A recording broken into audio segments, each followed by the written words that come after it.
You are now entering the Horror Sanctum.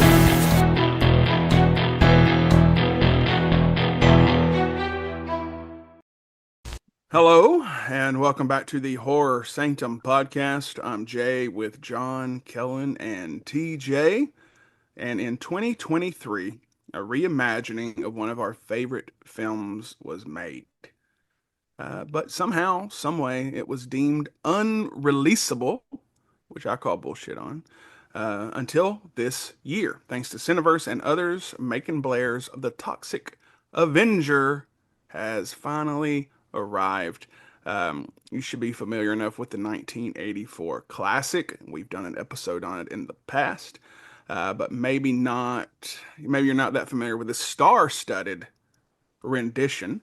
So here we go. A janitor becomes a social outcast when a freak accident at a chemical factory turns him into a mutant. However, he soon uses his newfound superhuman strength to battle slimy criminals and a corrupt CEO. And as always, spoilers. Yes, spoilers indeed. 2023's Toxic Avenger that didn't get released until 2025, and because it was supposedly so awful, couldn't be released.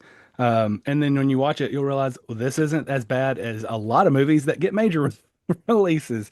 So thank you, Cineverse, for jumping out there and allowing us to see what I consider a fair homage to the 1984. As far as remakes go, I mean, this we'll get into some of the issues, but I enjoyed this movie. This is what I literally picked the steelbook up and almost bought it because I'm a big Toxie fan. I love him. I was a kid during when the Toxic Crusader came out. I had all the action figures. I wish I still did. Um, Andy says on The Office, I wish there was a way to know you were in the good old days. Because if I'd have known that, I'd have boxed all those action figures up and kept them forever, as well as my Kevin Costner Robin Hood action figure with the longbow that I dropped outside the Walmart in Carthage, and my mom immediately ran over by accident before I could get her to stop and broke it in half. Which I also think that action figure is still buried under the house in New Deal that I grew up in. When my dad was doing the brickwork, I think I was playing with it and I just left it outside and then he bricked it up. So, um, Did you have that Brian Adams song stuck in your head for years oh yeah, from that everybody movie? did. I know. It's like, Everybody did. I swear. Yeah. I still love the I'll carve his heart out with a spoon. Why a spoon, Lord? Because it's dull, you twit.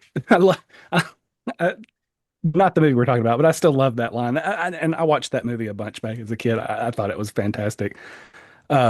And I thought this was fantastic. It has its issues. Like any movie like this is gonna have. This is to me, it feels like if Troma had a budget.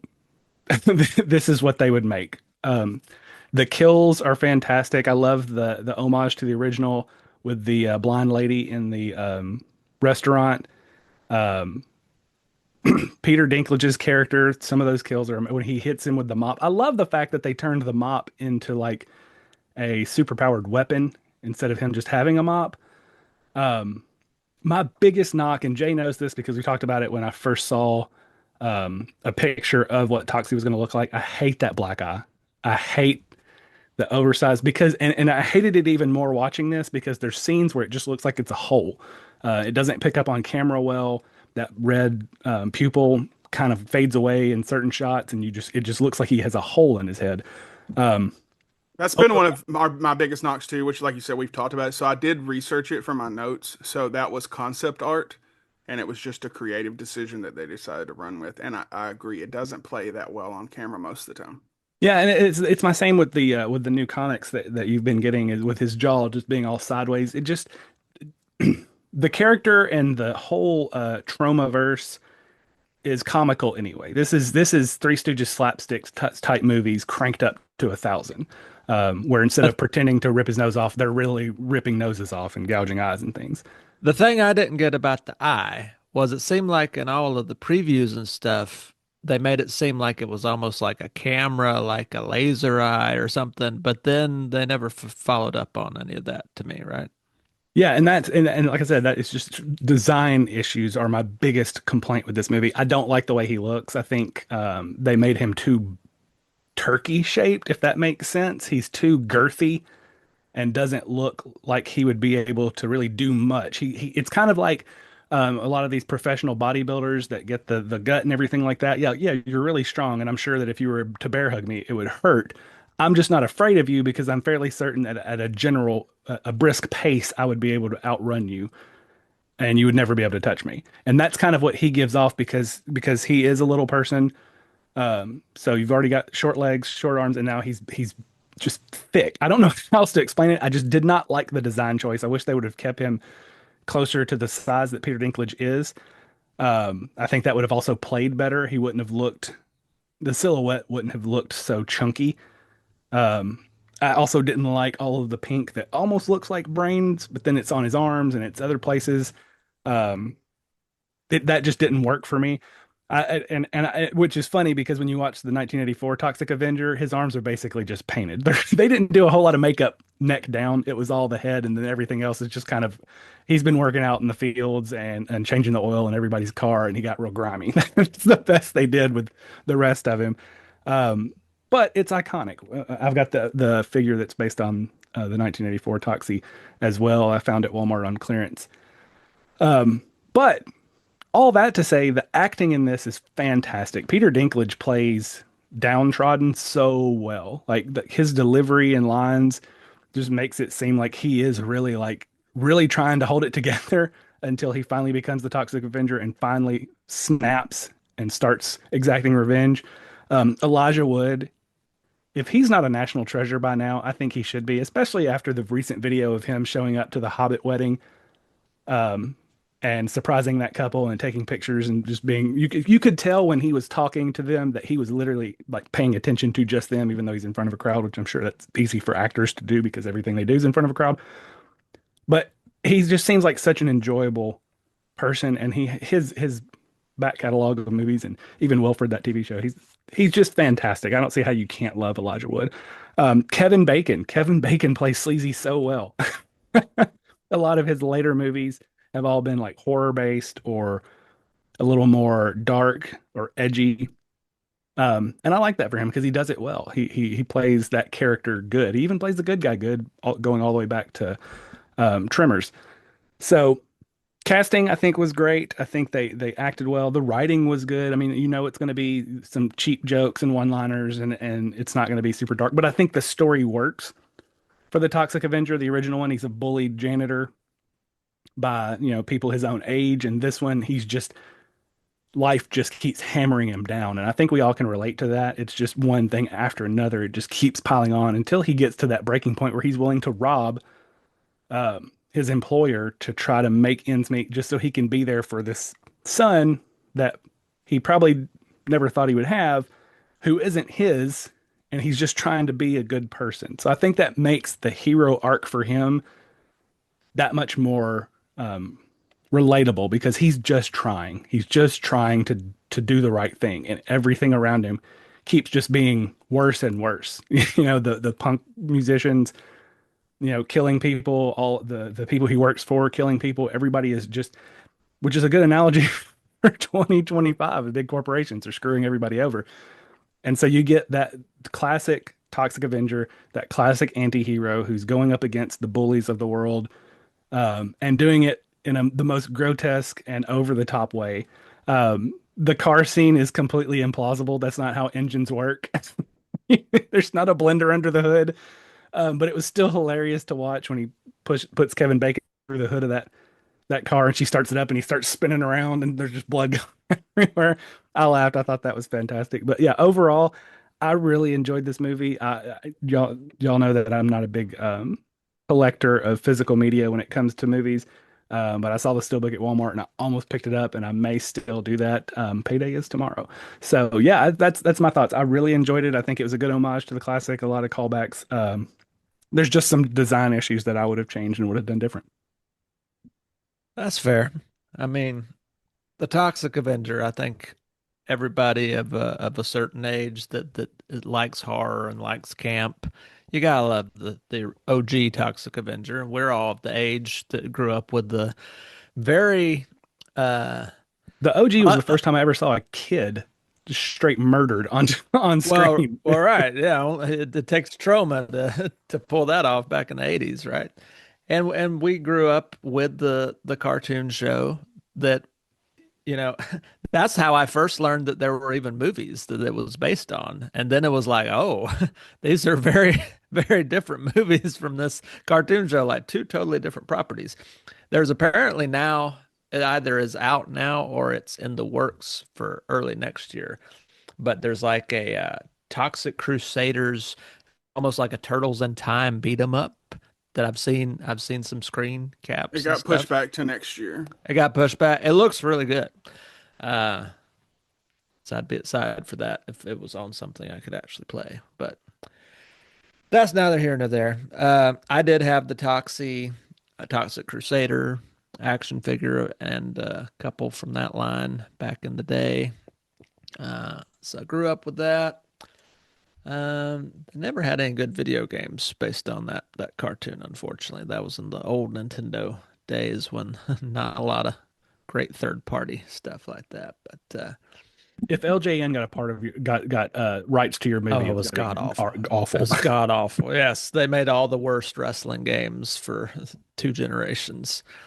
Yeah, I remember hearing about this when it was before it was even being produced, because I think Elijah Wood and his production company really championed a lot of trying to give a reverential treatment to a remake of the Toxic Avenger. And I unfortunately didn't get to be on our episode on the OG one, but I do own the OG one director's cut, and I don't own a lot of Troma, but I think it wasn't the first Troma movie, but it was their first icon, and there's a reason that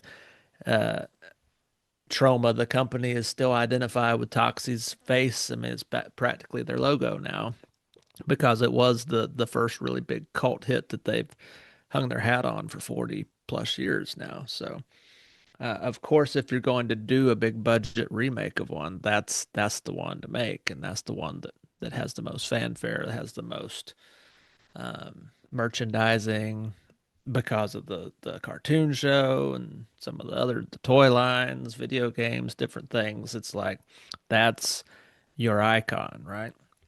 And so I was also surprised when they first off, when they got so many big name actors, like Oscar nominated actors, Peter Dinklage, Kevin Bacon, Elijah Wood. Jacob Tremblay is actually a really solid young actor. He was the kid in that movie Wonder that my wife and I loved when it first came out. Played Augie, the weird face kid that likes to wear. He was in the Oscar nominated Room. He was as in the well. Room I've seen him in that. something else fairly recently. Yeah, I think he's going to be great when he's He's a older. good child actor. He reminds me of a young Timothy Chalamet, and I think he's probably going to have a good career trajectory. I think he's one that won't just age out of his talent. I think he'll grow into it even more. I've been impressed with everything I've seen him in, and I really like the dynamic of Peter Dinklage and just trying to be the struggling single dad and everything. I thought the drama and the relational stuff was done solidly, especially for a Troma movie that doesn't typically have a lot of good dialogue or relationships and stuff. You know, it's usually about gore and boobs and slime and whatever. But to actually have some good relational dynamics, and actually some bones and some structure to not just story but to characters. And I think it's at least halfway through the movie before he even turns into the Toxic Avenger, right? If not slightly more than halfway through. I do agree with Kellen that I don't love the overall look of Toxie. I get if you're going to have a little person play the character, it's obviously got to change up. And I didn't realize until after I'd already seen the movie that it was a female stunt actor who was actually in the Toxie suit the whole time, because I thought, you know, in the makeup and the mask, whatever they're using for that, I thought it, you know, resembled Peter Dinklage in some weird way if he was transformed by toxic waste, you know. So I thought they did a pretty good job with that. Thought the acting was solid. It just, there's a fair amount. I mean, they had enough winks to the original while still being a totally new story in a lot of ways. And I, gu- I guess that's something that I like on one hand and then I don't like on the other hand because it is a classic. It's not like you would remake Casablanca and change half the script, you know. But I mean, they did essentially do. They had a few touchstones and stuff, but for the most part, it is a reimagining more than a remake of a similar character in a similar world, only 40 years in the future, presumably, or even possibly a near future, kind of like the Matrix kind of was, you know. But aside from just not overall loving the look of the character and it not being a shot for shot remake by any measure, I liked the movie. I saw it in the theater. I was surprised it actually hung around in some theaters as long as it did. So, I mean, it took 2 years to release this thing, which is ridiculous. And then they started like promoting it like it was the movie that can't be released. It was shot 2023. Took them a little over 2 years to finally get a distributor, which is crazy. And of course, the only people they could find to do the limited theatrical release was the same company that will put out the Terrifier films. To great fanfare, and so that they kind of own that niche. If it's like too weird for a major rated R release, which I think they did put it out as unrated, just the same way that they did with the Terrifier films, because there is a niche market for that. And if you can make a movie for cheap enough and promote the hell out of it, people will come see it. And I think that was proven true. And I think they made a pretty decent return on their investment, even in the theatrical run. And now, of course, it's got physical release. They'll probably make a decent return. Physical media is not what it used to be, but I mean, it is the niche product that the people who still buy physical media will buy. So, as evidenced by the steelbook that Jay's already got. But yeah, that's really all I got to say about it, man. I can't really compare it to the original because I grew up with the original. It's apples and oranges. It's two different tiers of thing, really. But I do appreciate that they made this, and I would be here for another sequel or another similar reimagining of another Troma property. Like give us Sergeant Kabuki Man with name actors, by God. That would be a lot of fun. I That hope that low key is a great movie. it is. And I think and that guy died surprisingly, he did. He did. Tragically, like in his late 30s. So I may have watched that movie for the first time last year, and I mean I was like Kabuki Man Hanjo or whatever he says. Like I said that for like months. I'm surprised that they only ever really had one official, as popular as it was. I mean, that become like one of their mainstay characters. And they did try and bring him back in when they started doing digital stuff and the Troma Now and He all was that shit. in well, yeah, I think he had a talk show, and he was also he was in one or two of the Toxic Avenger sequels, 3 and 4. He was definitely in one of those, if not both. But he was like a cameo, Well, right? he in one of them, I think it's the fourth one. I haven't Where seen the there's fourth two one. Toxies, the Tele2 Toxies. He's in. He's a pretty prominent part of that, I think. Okay. Well, that's like the one I haven't seen. Is that Citizen Toxie? Oh no, I have seen that then. That's just been years. I think it's Citizen Toxic. Whatever 4 is, I can't remember. So. Right. That's all I got. I wasn't very hopeful for this when I heard about it at all. I mean, I didn't think it was a good idea to do a trauma film in 2025. I didn't think it was a good idea at all. I wasn't. I mean, I saw the trailer, I heard about it. I thought, you know, the biggest thing is every time you try to recapture something of a genre of the 80s or of a time period, modern, unless you're going to change it drastically, why do you do it, right? It's not a good idea because it's just a pointless endeavor. It's a cash cow. We all know that. I mean, I get it. You can like something, but it's a cash cow. But I will say for what this is, it's good. It's actually pretty good. I was surprised. I went into it expecting just shit. I literally went into it thinking this is going to be total shit, and I was surprised. I don't think that it's really a remake of Toxic Avenger. I think it's a remake of Swamp Thing from 1982. Oh. Because if you look at the way that he's a hero in the film, and you look at Kevin Bacon's character, and then at the end, the way Kevin Bacon turns into like a mutant too, plays off just like Dr. Arcane and Alec I with did Swamp think the Thing. bad guy, he was picking up on some Swamp Thing bad guy energy. Oh yeah. Yeah. They had to be fans. I mean, that I would bet that the director was probably paying a little bit of homage to the Wes Craven Swamp Thing, which is a cool movie. It's not perfect, but I recommend if you Second like one is Swamp dog Thing. shit. I like the second one. You like the second one? It is very stupid, I will admit, but I do like it. But yeah, the first one I think is a solid one. I think I think they did a good job though here, doing something different. They made it very Troma-like with the commercials and with the vibe. They sort of set up that he has this hopeless existence and it's this miserable area and that everything is like dark and they set up this idea just like in the original where it's a lot of despair going on. It's like people acting hyper crazy and like energetic and like excitable, but there's like despair all around. They did a pretty good job with that. I thought that Elijah Wood was great. I thought he's awesome. I thought he was probably should have been the main villain. I thought that Kevin Bacon unfortunately kind of sucked in this. I think I've just seen him do this so many times now. He said it in like so many movies and I forget half of them. Like he did it in that movie Super.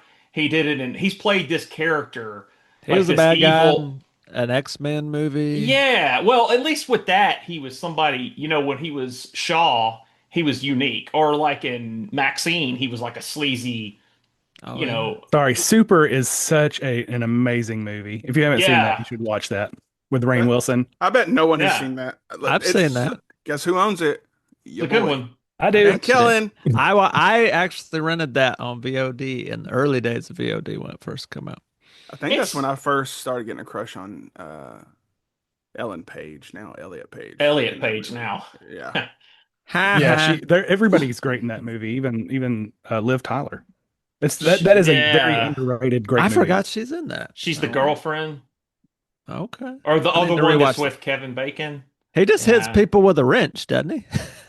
Yeah, it's like It- Kick It's Ass, kick-ass, but Yeah. it's dark as opposed to. I mean, kick-ass is dark, but this there's not a whole lot of comedy in this. Didn't This is very. James Gunn direct that? he did.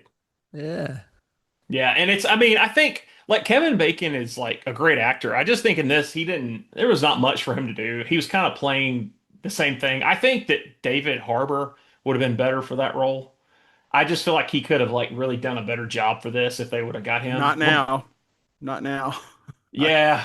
What All this happened to David controversy. Harbour? Yeah, He's not canceled. lately. Let's finish up and then we'll talk about Oh it. yeah, no, it's okay. I hadn't heard about David Harbour. You're talking about the makeup and design. I actually liked it. I thought it was cool. They made him bulky. It was different, and with he's short, bulky. Peter Dinklage is obviously a little person. I didn't mind the eye thing. It was almost like because he gets shot in the face. It was almost like his eye bulged out in a way. I didn't mind it.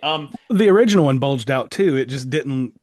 Like I said, it just didn't play well on camera for me because it's in the dark scenes. It just looked like he has a hole in his head Yeah, instead of an eyeball. Well, it Yeah, looks like there's a red laser light in it. Is the thing that I could never get over. yeah, it's like Kano, but he's not Kano. Right. I thought that one thing I noticed was the henchman and the clown makeup, the rapper with the hat. He looks like if you took Vito and Colin Farrell and they had a baby. That's what that guy looks like. I swear I can't unsee it. It's I like forgot Colin Baby Head, Farrell's too. mannerisms and a little bit of Vito. I don't know. It's just I forgot the weird. baby head scene. That Oh yeah, cracked me up that when he guy. pops the Oh, head up man. and he's like, "Oh, That dude, they just made me think that was Crazy Town on stage.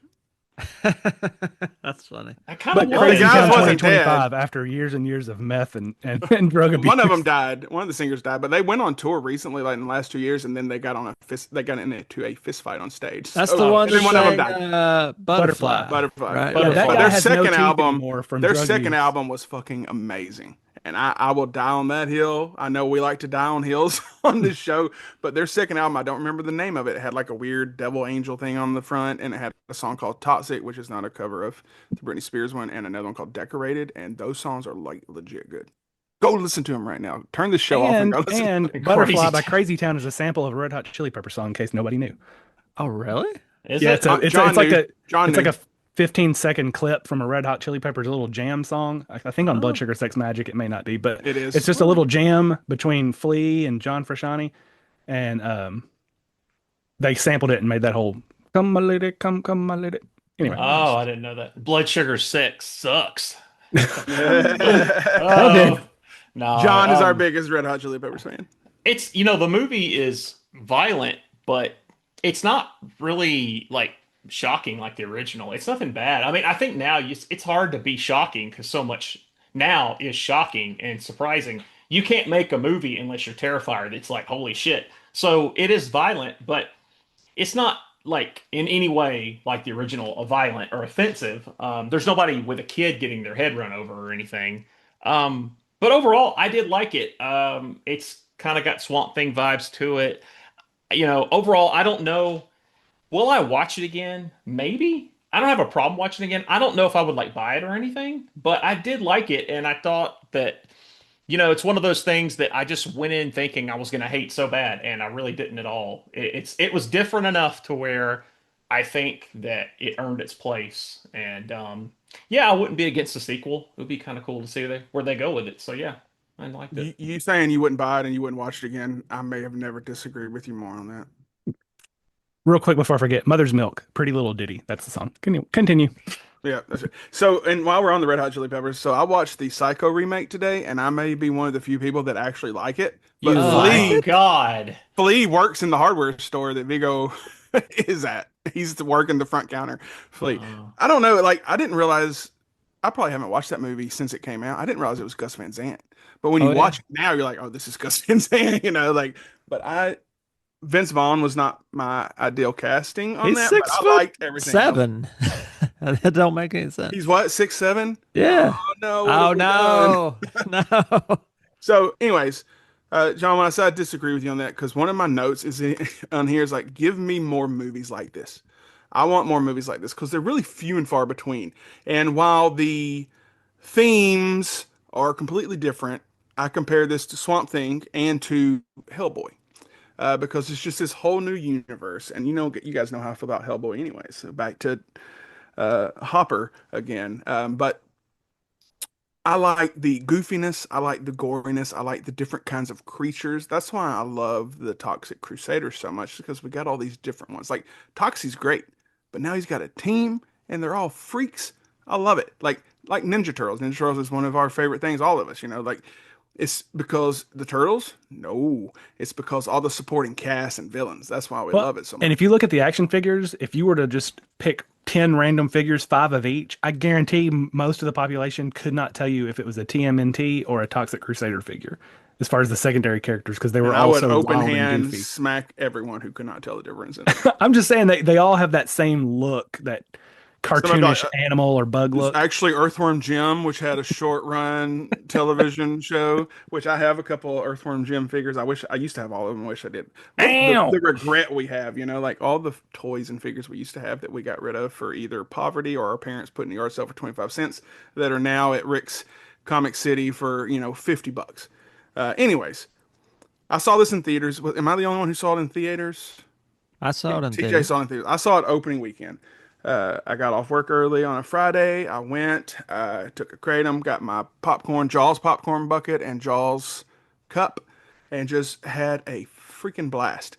Now, the 1984 movie exists, right? So we're not gonna choose this one over that. Like, let's not get it twisted.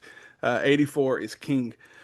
But I like this one a lot, and one of my biggest. It's also like night and day, right? Because '84 indie. This Oscar-nominated actors, great acting. I will say this before I dive further into this. In Macon Blair, I trust. I love Macon Blair. And you're like, Macon Blair, I don't really know him. Okay, he directed this. Here's just a list of the movies he's been in, involved with, or directed. Okay. Toxic Avenger, Blue Ruin, I Don't Feel at Home in This World Anymore, Green Room. He's also acted in a lot of these. Murder Party, which I just watched the other night for Halloween, which is Nice. fantastic. He's one of the main guys in that. If you've seen it, he's the one that's the werewolf and gets the mask melted to his face. Oh. So he's even in this. He's the guy, the roommate of the girl, and at the end talking to Lloyd Kaufman. That's Macon Blair, if you didn't know.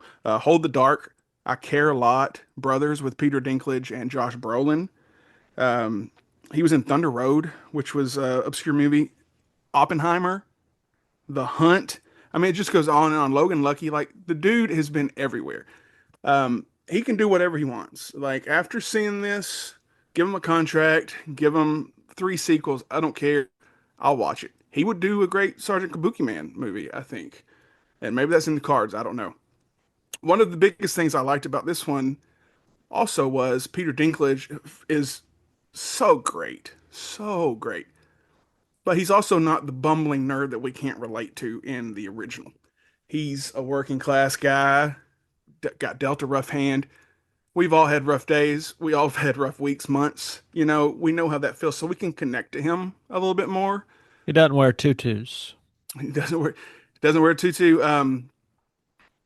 Kevin Bacon's transformation left me a little wanting. Uh, it was almost like a halfway Krampus, like a Krampus werewolf. I wanted something a little bit different there. The teeth, I think a lot of it was just like it seemed unmanageable to act with that stuff. Like the nails, like Flojo, his teeth were all up here where he couldn't really talk. He could just really, he could grunt.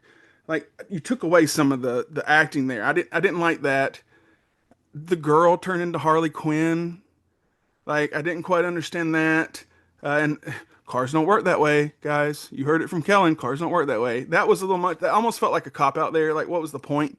They could have done something else. Throw them into that big ooze pond that they had over there.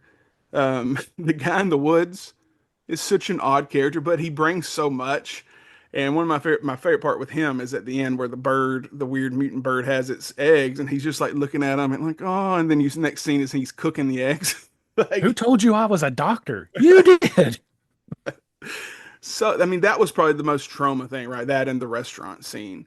Um, I was curious because we meet the girl who we find out works for not the FBI, but whoever she was working for, the African American blind girl. I was like, is this the love interest? Because in the movies, his love interest is a blind girl. So there's two She was a directions if they do reporter, a wasn't sequel. she? Well, she just said we've been trying to take them down for But blah I blah think it was blah. her and then the guy that ended up having the most blah death in the whole movie, where he kept getting shot and kept trying to get Yeah. back up. I think he was like her editor. Well, Maybe. he bangs her into seeing in one of the sequels eventually. I think in this one they were just buds. It was Well, like see, and that's why friends, yeah. are they going to do that? Like maybe because I don't know if the main girl's going to come back or not, or are they setting it up like the end of the Smallville season finale? If you've seen the Smallville season finale, you can relate. If you haven't, stop listening. They turn like it's the Legion of Doom, and they're all sitting around tables, and you just see them from the back, and they're all opening up computers, and it has the Flash, Superman, all these like their enemies. And then it got canceled, and that was the last episode. But they could do something like this, where okay, she's gonna, or even like Suicide Squad. That's more of a relatable thing. So she's there at the end. We've been trying to get them, but if she's a reporter, it doesn't work quite like where I'm going. But they form like a little task force for taking down bad corporations and things like that. So the sequel could almost be a Toxic Crusaders, Yeah. like bring it on. And Elijah Wood was 100% the best part of this movie. He should have been the main villain. He's got that weird penguin vibe. Yep. I'm hoping to meet him in January. I was telling John before everybody else got on, I'm like, what if I just took the Toxic Avenger steelbook? Like, well, you sound, like, you were just so good. I'm like, is that malpractice if you meet Elijah Wood? I'm like, I'm just gonna have him sign something from the faculty, anyways, probably. But um, when I first saw it, John and I got into an online argument with a gentleman who's in New York that no one likes. and I gave it 3.5 stars. And he like Yeah, yeah. I left remember this that. Yeah. ridiculous comment, like cussing me out, like how ridiculous it is. Like, this was a great addition to the franchise, blah, blah, blah. I'm like, bro, I gave it a 3.5 out of 5. And then finally he's like, oh, well, I give my own ratings. I give it 3 blood drops out of 11 or some stupid shit like that. Who is this? Fucking New York, some dude in New York that I'm friends with on Uh, uh, quickly. We were friends on Facebook first. He's a big horror guy. He's a tattoo artist. He's like some makeup artist in New York. Anyways, I was getting the Loot Crate boxes, the horror versions, and I yeah. posted something, and he wanted a Shining notepad. He's like, if you mail that to me, I'll send you this. Yeah, ghosted me. I mailed that sucker, never heard from him again. Then he shows up on Instagram and has his own horror podcast and all this stuff. But anyways, he's an idiot. I don't even know. It's Zach something. You're an idiot. If you're listening to this, you're a fucking idiot, and I hate you. Anyways, I liked it a little bit more second time around. One of my favorite parts is when the rich kids were chasing him, and he Mhm. kills one of them, and then he's using his body like, "Hey, come on over here. It's okay." Like that was That just was very so Troma-esque. slapstick. Yeah. That was so good. That cracked me up. It was gory, just gory enough. The pee stuff was a little weird, but I get it. They needed an out from that, final situation where they're chained up. And they even show it like when he pisses on the roof, like, oh, okay, we didn't see it the first time. I didn't, but the second time I'm like, okay, this is letting us know he can do this. So when it Mhm. does happen later, we're not like, what the fuck? So, it also has a lot of heart. Like we talked about that. Peter Dinklage, and his dynamic with Tremblay is fantastic. Um, but yeah, I like this movie a lot. I was not surprised that I liked this movie a lot. Because I'm a huge Troma guy. I'm like, TJ, you said this, and maybe this series is the only ones you own. Christ, I have so many. I even bought Oh, I've Shakespearean, owned a Stag bunch of Shakespearean them. Shitstorm the other I've day. owned a bunch of them back in the day. I mean, when I was in my teens and 20s, I was big into the cult B movie stuff. Gotta support Uncle Lloyd. So, anyways, I did like this a little bit more upon my second viewing. I do have the steelbook. I kind of wanted to watch it again already. Hmm. I don't know why. I think it's because I've just really been watching more dark horror and like some that doesn't really have a lot of comic relief. And sometimes you just need that out. Like The Guyver, that's another one I know that John's a fan of. Like this is Mhm. similar to that. Like Very this is, similar. yeah, like I love that. Like give me more of that. Rewatchability is a big factor. Like, there's a lot of great movies I will only ever watch once, maybe twice. And Yeah, like Serbian well, film. I'm I think never after the watching sixth or that. seventh viewing of a Serbian film, that's probably enough for about a year or so.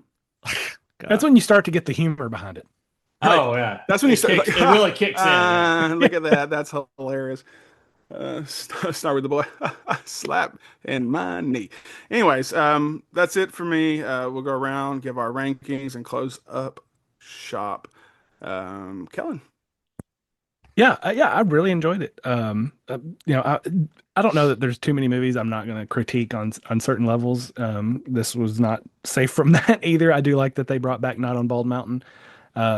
I think that's basically Toxie's theme song at this point, so not including it would have been a disservice. But yeah, I liked it, and I will watch it again. So I give it a 3. Teach. I give it a 3.5.